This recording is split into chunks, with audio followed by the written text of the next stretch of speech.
Hey class, I just wanted to go over a couple of things with you. The first student asked me this last week, and it's a really good question.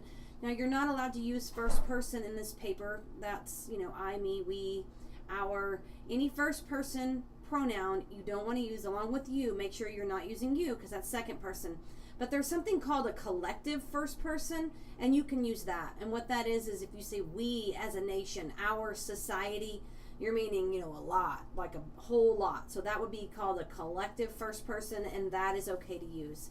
The next, a lot of people are asking about the interview, and you are actually going to be interviewing somebody who's credible. So here's how you would do that, and you're not going to devote a whole paragraph to the interview. You're going to treat it just like another source.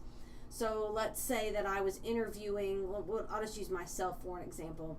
You would say, in an interview with Casey Padal, comma, an English and speech instructor, comma, that's it. So, in an interview with Bob Smith, comma, a local farmer, comma, he said that. So you just have to give kind of what their credibility is in the sentence. When you do an interview, it's the only time you put the last name in the sentence and at the end, because that is MLA format, and that lets your audience know, hey, this is an interview.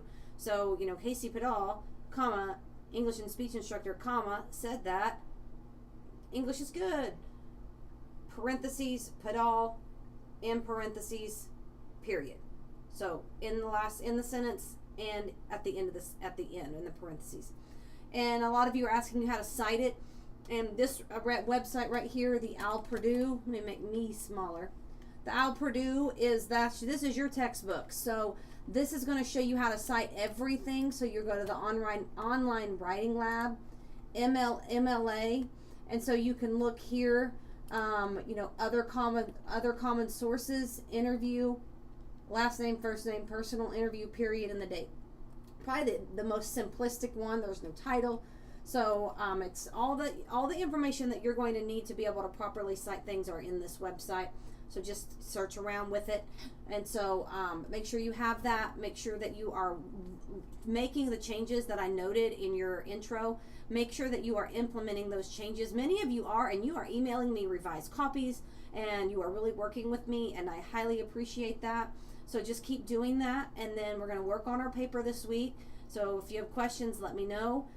So that's all I have today, and so keep doing what you're doing. Almost done with paper 1. We'll knock that out. Knock out paper 2.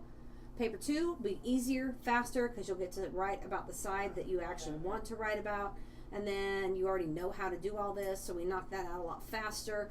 And then we get to literature, and then it's all downhill from there, because while the literature, it's work, you have to read, it's not like this. So hang in there, and if you have questions, let me know.